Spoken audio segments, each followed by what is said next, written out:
किताबें तो सामने हैं, किताबें तो सामने हैं, पढ़ने वाला भी चाहिए। प्याली तो सामने है, पीने वाला भी चाहिए। और भोजन तो सामने है, खाने वाला भी चाहिए। जीवन यूं ही नहीं जिया जाता है, जीने के लिए जीवन शैली भी चाहिए, जीवन शैली भी चाहिए। वास्तव में हमारे यहाँ कहा है, मन शुद्धि वचन शुद्धि काय शुद्धि आहार जल शुद्ध है।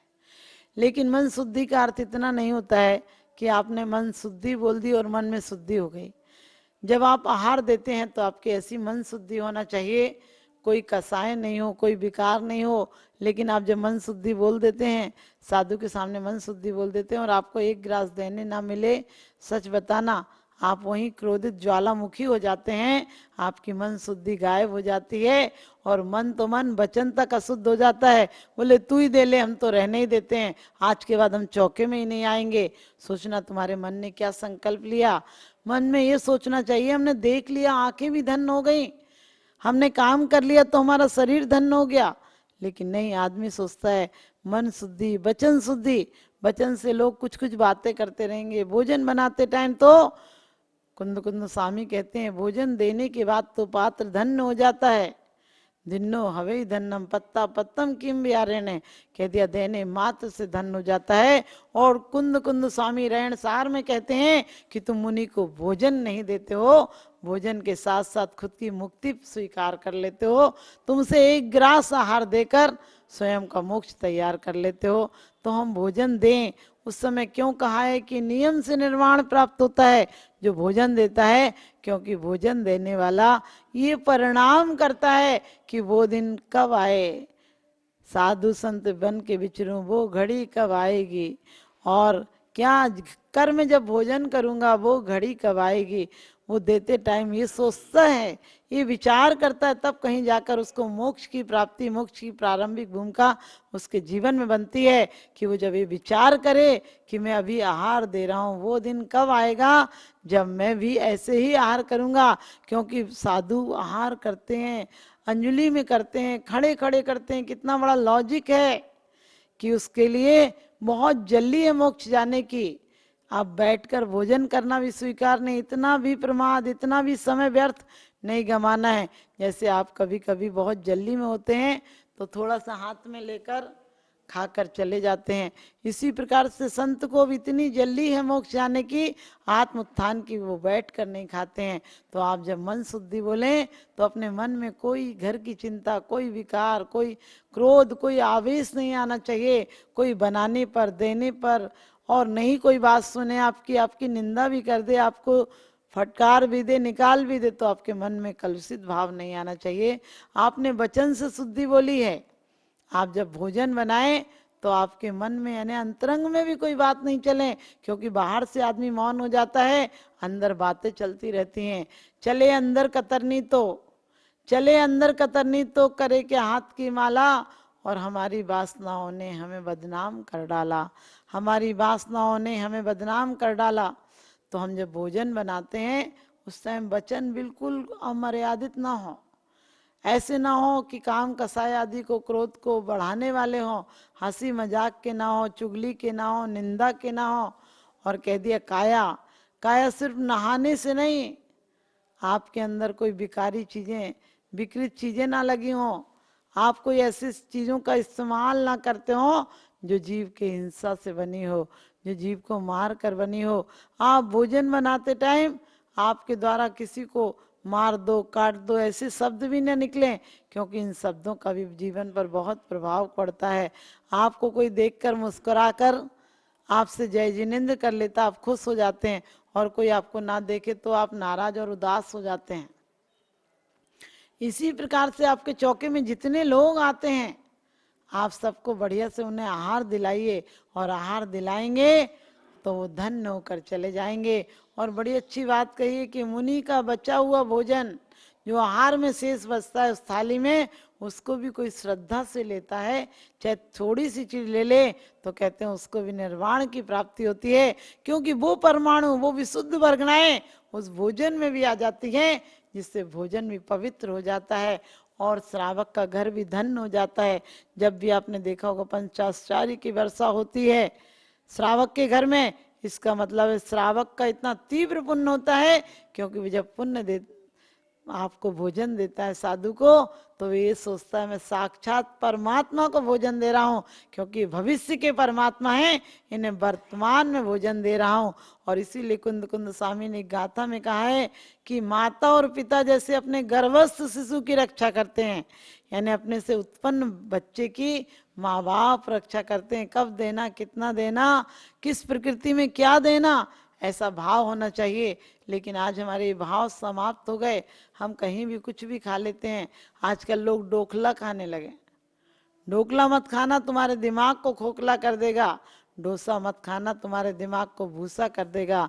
बल्कि अपने भोजन में हमारे यहाँ कितनी अच्छी पद्धति थी, जब कोई आते थे तो कहते थे जलपान लेकर जाना, भोजन ग्रहण करके जाना, प्रसादी लेकर जाना। इसका मतलब था कि आप मुझे धन्य करके जाना। लेकिन आजकल तो कागज पर आइए, कागज पर खाइए, मर्जी हो खाइए, नहीं तो भूखे चले जाइए। आओ नहीं आदर नहीं, नैनन नहीं सने, और तुलसी वहां न जाइए, कंचन वर से में। आज आओ आदर खत्म हो गया। हमारे यहाँ निमंत्रण देने भी जाता था कोई, तो मिठाई के लड्डू पेड़ा लेकर जाता था, खाली हाथ नहीं जाता था। यानी निमंत्रण से ही मिठाई की शुरुआत हो जाती थी।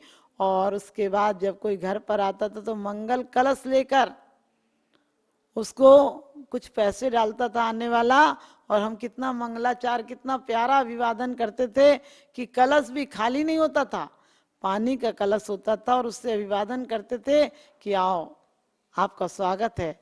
लेकिन आजकल उल्टा हो गया। आजकल कोई कागज पर लिखा रहता है, आपके दरवाजों पर लिखा रहता है वेलकम, यानी बैल में कमी रह गई थोड़ी सी। बैल के भी जूते नहीं उतरते, इसके भी जूते नहीं उतरते, बैल को भी रख दो अपने आप खा लेता है, ये भी अपने आप खा लेता है। ऐसी पद्धति को नहीं हम अपनाएंगे, हम पाश्चात्य संस्कृति को नहीं अपनाएंगे, जहाँ की कोई होता ही नहीं तो नौकर परोस देते हैं, मर्जी हो खाइए, नहीं मर्जी हो भूखे चले जाइए। लेकिन आज हमारे यहाँ भी कार्ड सिस्टम चल गया, बफर सिस्टम चल गया। सोच कर देखना, जैसे चील कौए कहीं खाने को देखते झपट पड़ते हैं, ऐसे जब तंदूरी पर लोग रोटी मांगने जाते हैं, बोले एक दे दे, एक दे दे, मैं कितनी देर से खड़ा हूँ, एक दे दे, देखकर लगता है जैसे भिखारी खड़े हैं। ये हमारे जीवन में कितनी बड़ी विकृति है कि आज हमने भोजन की पद्धति जैसी पवित्र पद्धति को समाप्त कर दिया है। इतने स्टॉल लगे होते हैं कि लगता है एक जगह से दूसरी जगह तक, लास्ट जगह तक जाना हो तो ऑटो की जरूरत पड़ेगी, क्योंकि पैदल तो आदमी जा ही नहीं सकता है। हमें चाहिए हम अपनी पुरानी पद्धतियों को अपनाएं। हम हजारों हजार आइटम बनने लगे आजकल, 150 आइटम तो मामूली बात हो गई। कितने तरह के चावल, कितनी तरह की चाट, कितने तरह के फ्रूट। अरे विचार करके देखो, आदमी है कितना खाएगा। और अफसोस तो ये है कि आदमी की भूख भी समाप्त हो गई समय के साथ।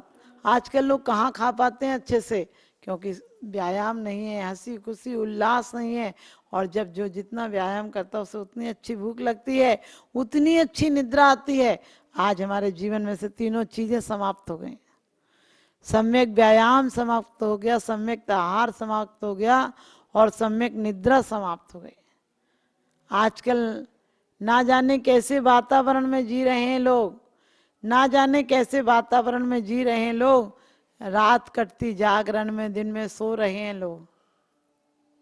अलसाए अलसाए से जीते हैं, जीवन में कोई उमंग नहीं, कोई तरंग नहीं, एक सिर्फ कमाना तरंग रह गया। और खाना, कुछ भी खाना, आजकल की महिलाएं घर पर खाना बनाना पसंद नहीं करती हैं।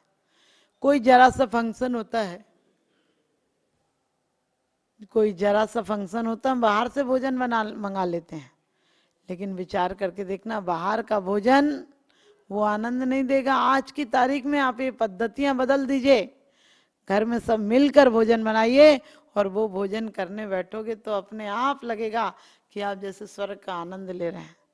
और बाकी आप कहीं बाजार से लाकर कुछ भी खाओ, बाजार से खाने के बाद आपने कभी सोचा कि जिन लोगों का खाना होता है, जो खाना बनाते हैं, उन लोग कैसा कैसा खाना बनाते हैं, किस तरह से भोजन बनता है उसमें कोई शुद्धि नहीं होती है, कोई आचार विचार नहीं होता है, कोई विवेक नहीं होता है, लोग वैसे ही भोजन बनाते, कितने गंदे लोग बनाते हैं।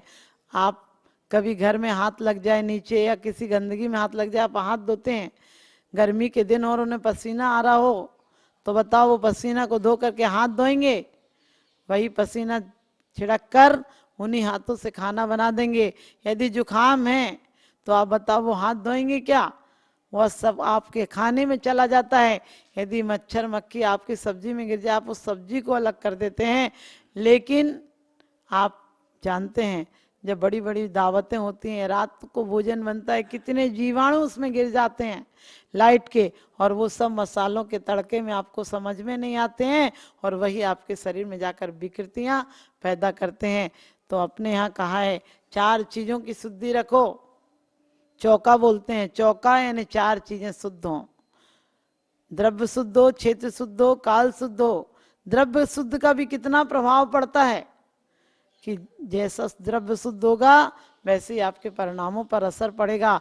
चारुदत्त जैसा जो शादी की परिभाषा नहीं जानता था, माँ ने जबरदस्ती शादी कर दी, पत्नी के पास तक नहीं आता था। पत्नी ने एक दिन कहा कि तुम्हें पता नहीं तुम्हारी शादी हो गई? बोले पता है। बोले तुम मेरे पास आते नहीं? बोले कोई किताब देखूंगा तो तुम्हें भी दूंगा पढ़ने। ऐसा ज्ञानी, ऐसा ध्यानी, ऐसा अध्यात्म प्रेमी, लेकिन माँ ने अपने मोह में आकर, अपने राग में आकर, अपनी वंश परंपरा चलाने के लिए लोगों की ताहने से तबाह होकर अपने देवर से बात करके एक बार अपने बेटे को वेश्या के कोठे पर भेज दिया, वेश्या के चबूतरे पर हाथी लड़वा दिए। और जब जहाँ हाथी लड़ रहे थे वहाँ चारुदत्त को प्यास लगी, पहले से प्लान था, तो चाचा ने कहा चलो अंदर चल के पानी पी लेते हैं। उसे पता भी नहीं था कि वेश्या का कोठा है।